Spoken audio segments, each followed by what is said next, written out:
Rahasia mengapa doamu belum dikabulkan. Dengarkan ini. Assalamualaikum warahmatullahi wabarakatuh.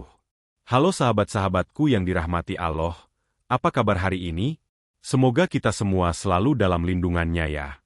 Senang sekali rasanya kita bisa bertemu lagi di channel ini. Kalau Anda pernah merasa, ya Allah, kenapa doa saya belum juga dikabulkan? Padahal saya sudah berdoa terus-menerus, maka video ini wajib Anda dengarkan sampai selesai.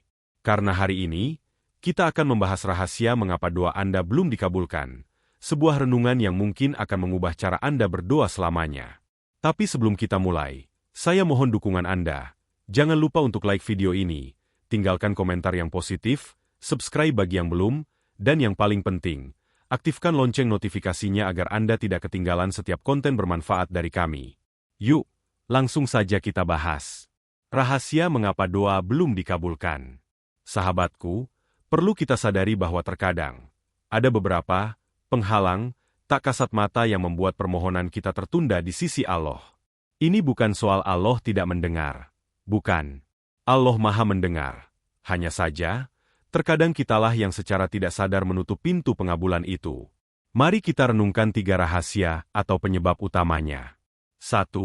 Cara dan waktu berdoa yang kurang tepat. Karakteristik doa yang tertolak karena kesalahan prosedural dan sikap hati. Doa adalah inti ibadah, jembatan komunikasi langsung antara hamba dengan Sang Pencipta. Ketika kita merasa doa kita belum dikabulkan, seringkali kita berfokus pada apa yang kita minta, bukan pada bagaimana kita meminta. Rahasia pertama mengapa permohonan kita tertunda adalah karena adanya kekeliruan, baik dalam prosedur teknis berdoa, maupun dalam sikap hati dan mentalitas kita saat memanjatkannya. Ini bukan tentang meragukan kekuasaan Allah, melainkan tentang memeriksa apakah kita telah menempuh adab-adab yang dicintainya dalam berdoa. 1. Tergesa-gesa, al-istijal, dan hilangnya keyakinan. Kesalahan paling umum yang dilakukan seorang hamba adalah sikap tergesa-gesa dalam ingin melihat hasil doanya. Seseorang berdoa hari ini, besok, lusa, lalu mulai berkata dalam hati, "Saya sudah berdoa berkali-kali, tapi tidak ada hasilnya." Perkataan atau sikap batin ini adalah bentuk al-istijal, tergesa-gesa, yang justru menjadi penghalang utama dikabulkannya doa. Doa menuntut kesabaran, keistiqomahan, dan yang paling penting, keyakinan penuh, husnudzon, kepada Allah. Keyakinan bahwa Allah pasti mengabulkan, namun pengabulannya adalah sepenuhnya hak prerogatif Allah, sesuai dengan waktu, cara, dan bentuk yang paling baik bagi kita. Pengabulan bisa jadi A. Diberikan sesuai permintaan, B. Diganti dengan yang lebih baik di dunia, atau C. Disimpan sebagai pahala dan penghapus dosa di akhirat. Orang yang tergesa-gesa seringkali luput dari 3 hikmah pengabulan ini. Ia hanya fokus pada bentuk A, dan jika tidak didapat, ia putus asa, yang mencerminkan kurangnya pemahaman tentang luasnya kasih sayang Allah.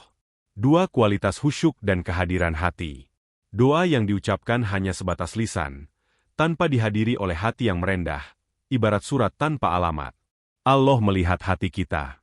Khusyuk adalah ruh dalam berdoa. Berapa banyak dari kita yang berdoa sambil pikiran melayang ke pekerjaan, masalah dunia, atau bahkan sambil melihat jam? Doa seperti ini terancam hanya menjadi rutinitas tanpa makna spiritual yang mendalam. Syarat utama dikabulkannya doa adalah hati yang yakin, hadir, dan penuh perendahan diri, tadhorru.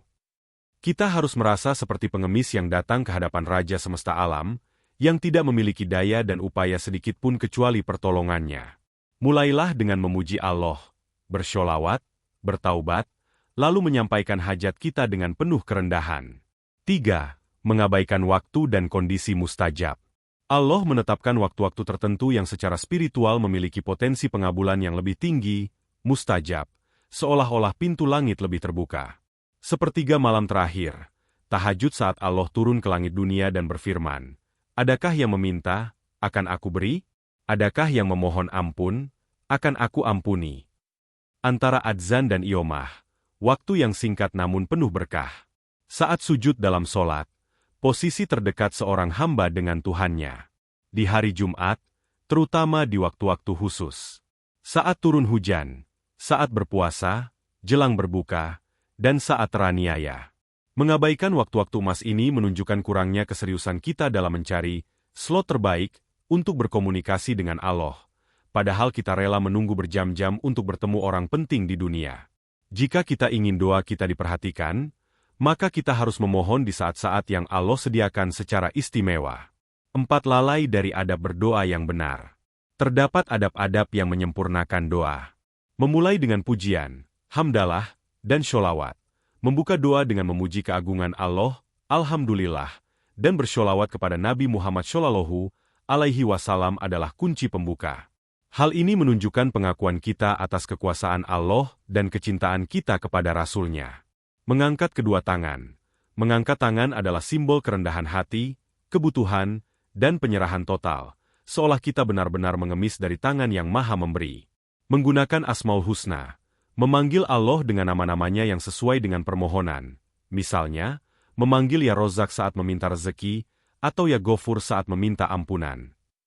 Mengulang-ulang, Ilhaat terus-menerus memohon tanpa bosan. Allah menyukai hamba yang mendesaknya dalam doa, bukan yang cepat berputus asa. Ketika kita lalai dalam adab-adab ini, kualitas doa kita berkurang. Doa tidak hanya sekadar meminta, tapi juga sebuah seni memohon yang harus kita pelajari dan sempurnakan. Kekeliruan dalam adab dan sikap hati ini adalah kerusakan teknis yang menghambat pengiriman doa kita menuju kabul. 2. Adanya dosa dan maksiat yang menghalangi rezeki, termasuk rezeki doa. Dosa, tirai penghalang terbesar antara hamba dan rahmat pengabulan. Jika poin 1 berbicara tentang kesalahan teknis dan sikap, maka poin 2 berbicara tentang penyakit hati dan tindakan yang bersifat substansial.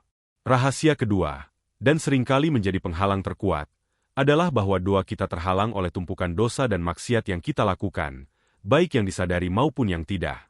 Dosa ibarat lapisan tebal yang menyelimuti hati, disebut ra'an, sehingga suara doa kita tidak mampu menembus lapisan tersebut untuk mencapai pintu rahmatnya. 1. Dosa sebagai kotoran hati. Hati adalah tempat iman, niat, dan kejujuran. Dosa adalah noda hitam yang jika terus diulang akan membuat hati menjadi keras dan tertutup. Ketika hati kotor, ia kehilangan sensitivitasnya terhadap petunjuk Allah dan, yang terpenting, kehilangan kemampuan untuk berkomunikasi secara efektif dalam doa. Doa yang dipanjatkan dari hati yang dipenuhi dengan dendam, iri, keangkuhan, atau masih menikmati dosa, adalah doa yang lemah. Kita tidak bisa mengharapkan kemudahan dari Allah sementara kita secara aktif menentang perintahnya atau melanggar larangannya. Ini adalah kontradiksi spiritual, meminta ampunan sambil terus berbuat maksiat. Oleh karena itu, langkah pertama untuk membuka pintu pengabulan adalah membersihkan bejana hati melalui taubat nasuha, taubat yang sungguh-sungguh. Taubat adalah proses mencabut tirai dosa yang menutupi wajah doa. 2. Maksiat menutup pintu rezeki spiritual.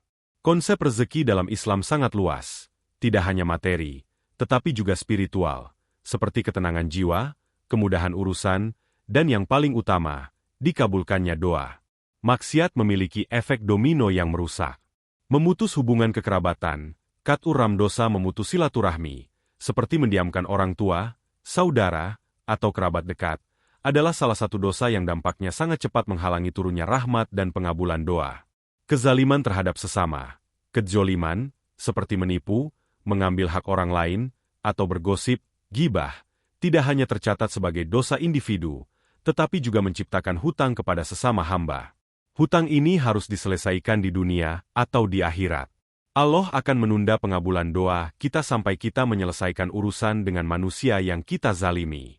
Meremehkan kewajiban, kelalaian dalam menunaikan kewajiban, seperti meninggalkan sholat atau menunda zakat, menunjukkan kurangnya penghormatan kita terhadap hak Allah. Bagaimana kita menuntut hak kita? Dikabulkannya doa. Jika hak Allah, ibadah wajib, kita abaikan? 3. Taubat sebagai kunci pembuka doa. Menyadari dampak buruk dosa, kita harus menjadikannya sebagai motivasi untuk kembali kepada Allah. Setiap kali kita merasa doa tertunda, jadikan itu sebagai alarm untuk introspeksi total. Tanyakan, dosa apa yang masih saya lakukan secara rutin? Adakah hati seseorang yang pernah saya sakiti yang belum saya mintai maaf? Apakah ada hak orang lain, misalnya hutang, yang masih saya tunda pelunasannya? Dengan mengakui kesalahan dan bergegas bertaubat, kita secara otomatis membersihkan saluran doa. Taubat adalah janji perbaikan diri yang sangat dicintai Allah. Ia tidak hanya menghapus dosa, tetapi juga mengubah keadaan hati, memungkinkan kita berdoa dengan kejernihan dan kekuatan spiritual yang baru.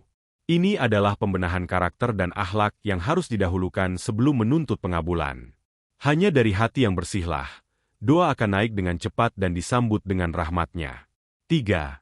Sumber rezeki yang belum bersih, harta dan makanan. Hubungan krusial antara kehalalan rezeki dan mustajabnya doa. Rahasia ketiga yang sering diabaikan adalah faktor eksternal yang kita masukkan ke dalam tubuh, yaitu makanan, minuman, dan segala kebutuhan hidup yang berasal dari sumber rezeki kita. Ini adalah penghalang yang sangat mendasar, karena ia mempengaruhi kualitas fisik dan spiritual kita secara langsung. Doa ibarat energi spiritual, dan makanan yang kita konsumsi adalah bahan bakar utama bagi tubuh dan jiwa. Jika bahan bakar itu kotor, haram atau syubhat, maka energi spiritual yang dihasilkan akan melemah, dan doa kita akan sulit naik menembus pintu langit. 1. Dampak fisik dan spiritual makanan haram. Ketika seseorang mengkonsumsi makanan atau membiayai kehidupannya dari harta yang didapat melalui cara yang dilarang, seperti riba, korupsi, menipu, mencuri, atau mengurangi takaran, maka tubuhnya menjadi tidak murni. Pengerasan hati. Makanan haram memiliki efek yang merusak secara spiritual. Ia mengeraskan hati, membuatnya sulit tersentuh nasihat, dan cenderung meremehkan dosa. Hati yang keras adalah hati yang sulit khusyuk saat berdoa. Penolakan doa.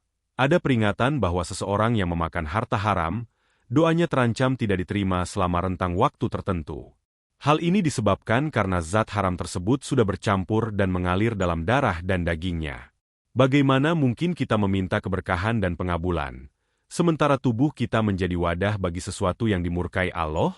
Ini bukan sekadar aturan, tetapi sebuah hukum alam spiritual. Kehalalan rezeki adalah prasyarat fundamental untuk membangun fondasi hidup yang berkah dan doa yang mustajab.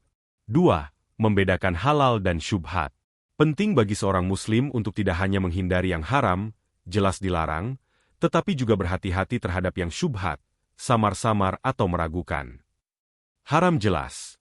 Contohnya adalah hasil dari mencuri, riba, bunga, penipuan, atau pekerjaan yang menjual barang jasa terlarang. Ini harus dihindari mutlak. Syubhat. Meragukan ini terjadi ketika sumber penghasilan kita bercampur, atau kita tidak yakin sepenuhnya akan kebersihan sumber pendapatan tersebut. Misalnya, pendapatan yang sebagian besar halal, namun ada unsur unclear atau undocumented yang kita terima. Dalam kasus syubhat, sikap yang paling bijak adalah meninggalkannya, wirai, demi menjaga keselamatan iman dan kemustajaban doa. Rasulullah Shallallahu Alaihi Wasallam mengajarkan untuk meninggalkan apa yang meragukan kepada apa yang tidak meragukan. Introspeksi terhadap sumber penghasilan adalah jihad harian seorang hamba. Setiap rupiah yang masuk harus ditelusuri kehalalannya, demi menjamin kebersihan jiwa dan penerimaan ibadah. 3. Konsep tazkiyatul ma'al, pembersihan harta. Jika kita menyadari bahwa rezeki yang kita dapatkan pernah tercampuri unsur yang tidak murni, misalnya, pernah bekerja di tempat yang mengandung riba, maka langkah yang harus diambil adalah tazkiyatul ma'al atau pembersihan harta. Pembersihan aktif, keluarkan hak orang lain jika harta yang dimiliki mengandung hak orang lain, misalnya hutang yang belum dibayar, gaji karyawan yang tertunda, atau komisi yang didapat secara tidak sah, maka wajib untuk segera mengembalikannya atau meminta kehalalan, jika tidak bisa dikembalikan. Pembersihan pasif, takarub dengan harta halal mengeluarkan sebagian harta yang kita anggap kurang bersih, dalam bentuk sedekah atau sumbangan untuk kepentingan umum, bukan untuk diri sendiri atau keluarga.